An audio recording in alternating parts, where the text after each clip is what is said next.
بسم اللہ الرحمن الرحیم۔ میں نے اپنی بانجی کو بتایا کہ میرے ساتھ یہ ہو رہا ہے تو اس نے کہا کہ تم گھبراؤ نہیں، تمہارے مالک سے بات کروں گی۔ میں ان کے سامنے تو مطمئن ہو گئی، مگر میرے دل میں کھٹکا تھا، نہ جانے کیا ہو جائے۔ اس ذمہ دار نے مجھے 2 دن کا وقت دیا تھا، اگر اس وقت میں کچھ نہ ہو سکا تو میں اپنی بھانجی کو کھو دوں گی۔ میں نے سارا وقت کس طرح گزارا یہ مجھے پتا تھا۔ شام کے وقت میں باجی کے کمرے جانے لگی جب مجھے اچانک سے کچھ آوازیں سنائی دی۔ میں نے غور کیا تو پتا چلا کہ یہ آواز تو ڈرائنگ روم میں سے آ رہی ہے۔ میں واپس پلٹی تو ڈرائنگ روم کا دروازہ کھول کر اندر چلی گئی۔ دروازہ بند ہو گیا، مجھے ڈر نہیں لگا کیونکہ میں جانتی تھی کہ دروازے کا قبضہ خراب ہے۔ ڈرائنگ روم بہت بڑا تھا، میں آگے کی طرف گئی اور دیکھنے لگی کہ کیا آوازیں آ رہی ہیں، مگر مجھے کچھ بھی نہیں دکھا۔ میں جیسے ہی واپسی کے لیے پلٹی تو مجھے پھر آواز سنائی دی۔ میں نے جلدی سے پیچھے کی طرف مڑ کر دیکھا تو میری ہنسی نکل گئی کیونکہ ایک چوہے کا چھوٹا بچہ ٹوکری میں پھنس گیا تھا، وہ نکلنے کے لیے کوشش کر رہا تھا۔ میں نے ٹوکری کو الٹا کیا، وہ چوہا باہر نکل گیا۔ میں واپس باہر آ رہی تھی تو باجی نے مجھے ڈرائنگ روم سے نکلتا دیکھ کر بولا، ارے تم یہاں ہو، تمہارے مالک کل رات تک آئیں گے، اس وقت وہ بہت ضروری کام میں پھنسے ہوئے ہیں۔ باجی کی بات سن کر میں پریشان ہو گئی۔ میری آخری امید تھی مالک جی، وہ بھی مجھے نظر نہیں آ رہی تھی۔ میری آنکھوں کے سامنے بار بار معصوم بھانجی کا چہرہ آنے لگا۔ میری بہن جی کا شوہر باپ نہ جانے کہاں چھپا بیٹھا تھا۔ اگر میں پڑوس کو اس سب میں شامل کرتی تو مجھے پتا تھا کہ کوئی بھی میرا ساتھ نہیں دیتا۔ میں بے بس سی بیٹھ گئی۔ باجی مجھے حوصلہ دے رہی تھی، لیکن یہ سب مجھے نہیں چاہیے تھا، مجھے بس اپنی بھانجی کو اس عذاب سے بچانا تھا۔ میں باجی سے کہنے لگی کہ مجھے اپنی بھانجی کے پاس جانا ہے، میری بھانجی پتہ نہیں کس حال میں ہوگی۔ باجی نے کہا تم پریشان نہ ہو، سب بہتر ہو جائے گا۔ باجی نے اس برے وقت میں میرا بہت ساتھ دیا، وہ بہت نیک تھی۔ ایک کمی ان کے اندر رہ گئی تھی، وہ بے شمار دولت کی مالک تھی اور اس محل جیسے گھر میں اکیلی تھی۔ اس کی کوئی اولاد نہیں تھی۔ وہ میری بھانجی کو بہت پیار کرتی تھی، مگر میری بھانجی کا سگا باپ ایسا کچھ کرے گا میں سوچ نہیں سکتی تھی۔ میں واپس گھر آئی تو مجھے اپنا آپ ختم ہوتا محسوس ہوا کیونکہ میری بھانجی گھر میں نہیں تھی۔ میں پاگلوں کی طرح اسے ڈھونڈنے لگی مگر کچھ نہیں ہوا۔ پڑوس والے اکٹھے ہو گئے، میں بہت رونے لگی، میرا جو خوف تھا سچ ثابت ہوا۔ ذمہ دار میری بھانجی کو لے گیا، میں بہت رو رہی تھی جب اچانک میری بھانجی مجھ سے آ کر لپٹ گئی۔ میں اس کو صحیح سلامت دیکھ کر میں نے خدا کا شکر ادا کیا۔ اس سے مجھے اندازہ ہو گیا کہ کیا کچھ ہو سکتا ہے۔ اس معاملے کو میں اور نہیں ٹال سکتی تھی، اس لیے ہمت کر کے ذمہ دار کے ڈیرے پر گئی۔ اس کے آدمیوں سے رو رو کر کہا کہ ذمہ دار سے کہو ہمیں معاف کر دے، مگر وہ لوگ چپ کر کے کھڑے رہے۔ میں ان کی منت کرتی رہی جب ایک آدمی نے مجھے کہا اگر تو چاہتی ہے کہ تیری بھانجی کو چھوڑ دیں تو ایک کام کرنا پڑے گا۔ میں نے کہا ٹھیک ہے، میں کوئی بھی کام کروں گی، مگر تم میری بھانجی کو چھوڑ دو۔ میری بات سن کر آدمی نے کہا اگر ایسی بات ہو تو میں تجھے گارنٹی دیتا ہوں کہ کچھ نہیں ہوگا۔ میں نے اس آدمی کی آنکھوں میں عجیب سی چمک دیکھی، مجھے کچھ غلط ہونے کا احساس ہوا۔ شاید وہ آدمی بھی سمجھ گیا تھا کہ میں کیا سوچ رہی ہوں، تبھی بولا کہ بے فکر رہو، تمہارے ساتھ کچھ برا نہیں ہوگا، بس مجھے کچھ سامان کو دوسرے شہر بھجوانا ہے، اگر تم ساتھ دو تو۔ میں نے کہا کہ اس سامان میں کیا ہوگا؟ اس آدمی شکور نے کہا کہ یہ تمہارا کام نہیں ہے، بس جتنا کہا ہے ویسے کرو۔ میں اپنی بھانجی کے لیے کچھ بھی کرتی۔ میں نے وہ لال رنگ کا ایک ڈبہ لیا اور اپنی بھانجی کو بچانے کے لیے نکل پڑی۔ تھوڑی دیر کے بعد مجھے لگا کہ جیسے کوئی میرا پیچھا کر رہا ہے۔ میں نے پلٹ کر دیکھا، مجھے کوئی ایسا نہیں دکھا جس پر شک کر سکوں۔ میں دوپہر تک وہاں پہنچ گئی۔ اس آدمی شکور کے مطابق مجھے یہ لال رنگ کا ڈبہ نیلے رنگ کے دروازے والے گھر میں دینا ہے۔ مجھے ایک چھوٹا دروازہ دکھا، اس دیوار کا رنگ کالا تھا، اس لیے مجھے شک ہوا کہ گیٹ کا رنگ نیلا ہوگا۔ میں تیزی سے اس گھر تک جا پہنچی۔ مجھے رات ہونے سے پہلے یہاں سے نکلنا تھا، اس لیے میں تیزی سے وہاں دروازے پر دستک دینے لگی، مگر بہت دستک دینے کے بعد دروازہ نہیں کھلا۔ میں نے 20 منٹ کے بعد آس پڑوس والوں سے پوچھا تو انہوں نے کہا یہ دروازہ کبھی کھلا ہوا دیکھا ہی نہیں۔ مجھے یہ بات سن کر بہت حیرت ہوئی، مگر ایسے کیسے ہو سکتا ہے؟ اچانک خیال آیا کہ ان لوگوں نے میرے ساتھ ایک کھیل کھیلا ہے کہ مجھے یہاں بھیج کے خود میری بھانجی کو نقصان نہ پہنچا دیں۔ میں وہاں سے اندھا دھند بھاگی۔ بہت غلط غلط قسم کے مجھے وہم ستانے لگے۔ میں جیسے ہی واپس اپنے گھر آئی، بھانجی کو دیکھ کر مجھے حوصلہ ملا، مگر پھر میں نے تو اس شکور کا کام نہیں کیا۔ میں جلدی سے شکور کے پاس گئی، مگر وہ شکور وہاں نہیں تھا۔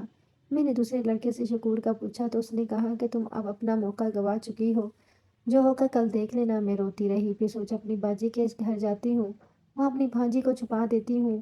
ہاں مجھے یہی ٹھیک لگا۔ میں تیزی سے وہاں نکلتی چلی گئی۔ میرا رخ باجی کے گھر کا تھا۔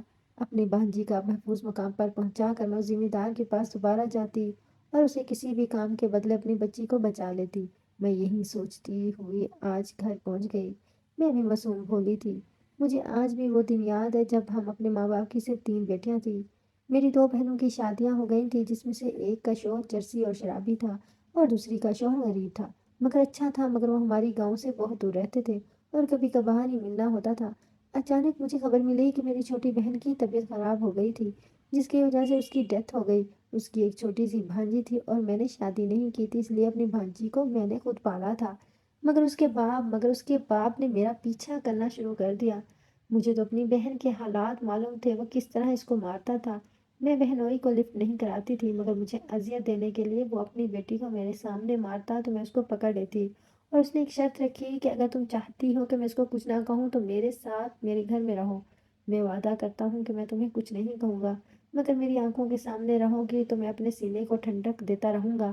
میں نے اپنی بھانجی کے لیے یہ مشکل فیصلہ کر لیا اور میں وہاں رہنے لگی۔ وہ کماتا تو کچھ نہیں تھا۔ جب میں کام ڈھونڈ رہی تھی تاکہ گھر میں کچھ راشن پانی کا انتظام ہو سکے تو اس نے مجھے ایک گھر بتایا کہ یہاں کام ہے، وہاں چلی جاؤ۔ میں وہاں گئی تو اس باجی نے مجھے کام پر رکھ لیا۔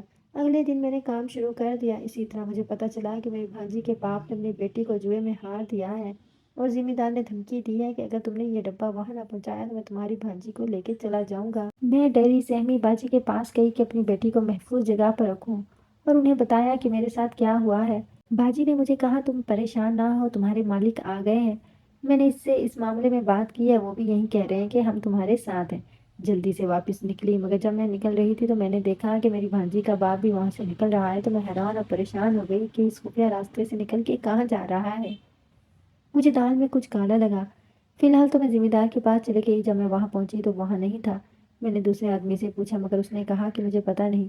میں وہیں بیٹھ کر اس کا انتظار کرنے لگی۔ رات کا نہ جانے کون سا پہر تھا، جب مجھے لگا کوئی آ رہا ہے، اٹھ کھڑی ہوئی اور دیکھنے لگی کہ کون ہے، مگر کافی دیر کسی کو نہ پا کر مجھے عجیب لگا۔ میں نے کھڑکی کو دیکھا جو مٹی سے اٹی ہوئی تھی اور اس پہ دھول جمی ہوئی تھی۔ اس میں سے میں نے دھول کو ہٹا کر دیکھا تو اس کا عکس نظر آیا۔ میرے مانو سر پر آسمان گرا۔ مجھے ایک لمحہ لگا اس چہرے کو پہچاننے میں۔ اس گھر سے باہر نکلتے ہوئے میرے قدم لڑکھڑا گئے۔ یہ سب کیا تھا؟ اچانک کسی نے میرے سر پر وار کیا، میں ہوش سے بے گانی ہو گئی۔ وہیں سایہ میرے بہت قریب کھڑا میرے حال پر افسوس میں گردن ہلا رہا تھا، مگر میں چاہ کر بھی آنکھیں نہ کھول سکی۔ میرے ہاتھ پاؤں حرکت نہیں کر رہے تھے، یعنی مجھے باندھا ہوا تھا۔ کیونکہ میں نے بولنا چاہا تو مجھے اپنا دم گھٹتا ہوا محسوس ہوا، کیونکہ انہوں نے میرے منہ پر پٹی باندھی ہوئی تھی۔ میں نے بولنا چاہا تو ایک سخت تھپڑ میرے منہ پر پڑا۔ میرا دماغ تک سن ہو گیا۔ تم کیا سمجھتی تھی کہ کچھ بھی کرے گی ہمیں پتہ نہیں چلے گا؟ میں آواز کو سن سکتی تھی، مگر اس شخص کو دیکھ نہیں سکتی تھی۔ مجھے بس اس بات سے اندازہ ہوا تھا جیسے بولنے والا میرے سامنے کھڑا ہے۔ میں نے اپنے منہ سے پٹی ہٹائی اور بولی، باجی تم؟ میں نے تم پہ اعتبار کیا، مگر باجی ہنسنے لگی۔ میں بولی، کیوں کر رہے ہو تم سب یہ؟ میں نے کیا بگاڑا ہے تمہارا؟ بس زیادہ بولی تو یہ زبان کاٹ دیں گے۔ زیادہ ہوشیار بن رہی تھی۔ اب آئے گا تجھے سمجھ، جو سبق تجھے آج ملے گا وہ تو کبھی نہیں بھولے گی۔ میری چھٹی حس فوراً خبردار ہو گئی، مگر تھوڑی دیر ہو چکی تھی۔ مجھے اپنے دائیں ہاتھ میں چبھن محسوس ہوئی اور میں ہوش سے بےگانی ہوتی چلی گئی۔ اپنی بھانجی، میری بھانجی، بس رہنا پاس۔ میں ٹوٹے لہجے میں بس اپنی بھانجی کو بول رہی تھی۔ کچھ سمجھ نہیں آ رہا تھا، مگر وہ میری بچی کی آواز وہ سنتے مجھے ذرا سا ہوش آیا۔ باجی میں نے پکارا، لیکن چاروں طرف سے سناٹا چھا گیا۔ جب مجھے ہوش آیا تو سامنے کا منظر دیکھ کر میری جان لبوں پر آ رہی تھی۔ میری بچی زمین پر بے یارو مددگار پڑی تھی، اس کے چہرے پر آنسو کے نشان تھے۔ مجھے اپنی بچی کا حال دیکھ کر اپنی بے بسی پر بہت رونا آ رہا تھا، لیکن اچانک کمرے میں کسی کے قدموں کی آہٹ سنائی دی۔ وہ باجی تھی اور میں فقط اتنا ہی بول پائی، باجی۔ یہ سب باجی کا کھیل تھا، مگر کیوں؟ میرے ذہن کا سوال آنکھوں میں جھلکتا دیکھ کر باجی کرسی پر بیٹھ گئی اور بولی، میری پیاری ملازمہ، یہ سب میں نے کیا ہے، اور یہ مالک جی بھی میں ہی ہوں۔ تو زیادہ نہ سوچ، بس اتنا سمجھ لے میں نے تجھے کوئی نقصان نہیں پہنچایا ہے۔ مگر میں نے باجی کو دیکھا اور مبتلائے سوال کا انتظار کرنے لگی۔ باجی خباثت سے ہنستے ہوئے بولی، تیری بیٹی بڑی جچی میری نظروں میں، بڑا مال ملے گا، یقین کر، تو بھی ایسے جیے گی اور میں بھی۔ مجھے ایک لمحہ لگا اس عورت کی بات سمجھنے میں۔ ہمت جمع کر کے میں نے اس کے منہ پر تھوکا اور کہا، میں تجھے تیرے اس ناپاک ارادے میں کامیاب نہیں ہونے دوں گی۔ باجی نے میرے پیٹ میں لات ماری اور میں درد سے بلبلا اٹھی۔ اس کے جانے کے بعد میں نے ٹھان لی کہ اب جو کرنا ہے جلدی کرنا ہے۔ اتنی دیر میں میری بھانجی کا باپ بھی آ گیا اور باجی بھی۔ وہ بھی خباثت والی ہنسی ہنس رہا تھا، اور باجی نے کہا، یہ دیکھ، اس نے میری مدد کی ہے اور یہ اپنی بیٹی دینے کو تیار ہے۔ تو آرام سے چپ کر کے ہمارا ساتھ دے، ورنہ اچھا نہیں ہوگا۔ میں نے کہا کہ کبھی بھی نہیں، کبھی بھی ایسا نہیں ہو سکتا۔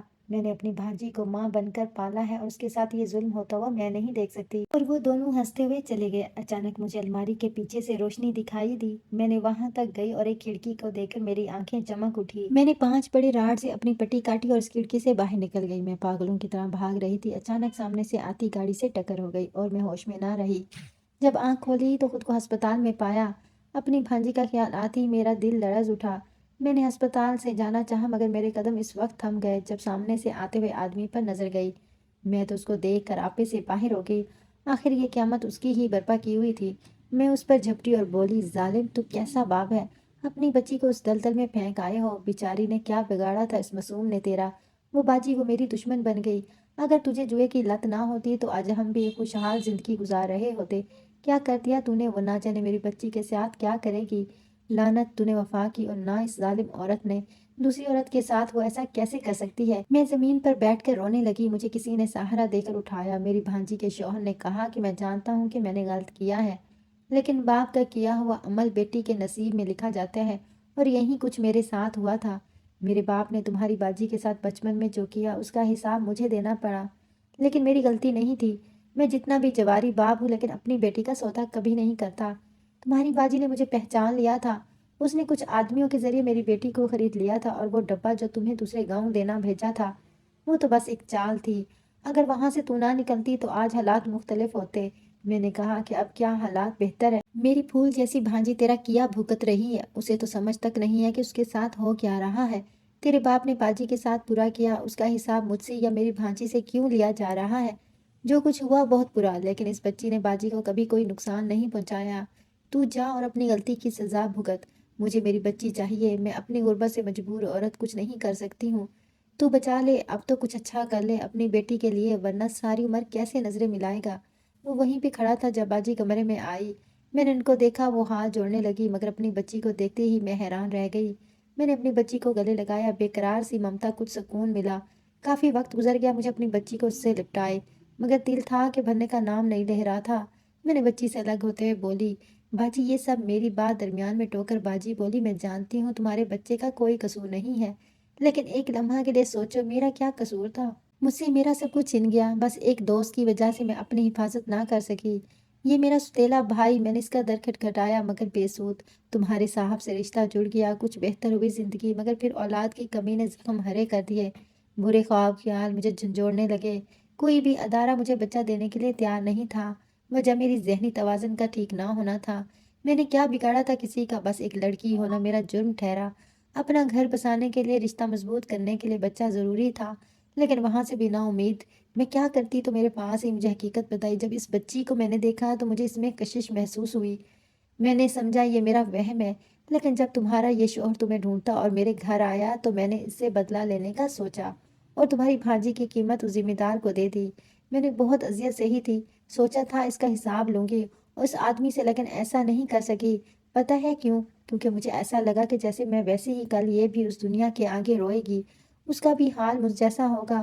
مجھے تو تمہارے صاحب نے سنبھال لیا، لیکن اس کو اگر کوئی مخلص انسان نہ ملا تو اس کا انجام سوچتی میرا دل لرز گیا، میری روح تک کانپ گئی۔ کیا ہو جاتا اگر ایک پل کو میں بھی بے ضمیر ہو جاتی، مگر میں نے ایسا کچھ نہ کیا۔ اس معصوم کا مستقبل خراب نہ ہونے دیا۔ بس اب تم اس کا خیال رکھنا، ہو سکے تو مجھے معاف کر دینا۔ میں نے غصے میں کیا جو بھی کیا۔ میں نے باجی کو گلے لگا لیا۔ باجی چلی گئی اور میری بھانجی کے باپ نے مجھ سے معافی مانگی اور مجھ سے کہا کہ اب تم مجھ سے نکاح کر لو، اب میں تمہارے بغیر نہیں رہ سکتا، اور اس طرح میں نے اس سے نکاح کر لیا اور ہم ہنسی خوشی رہنے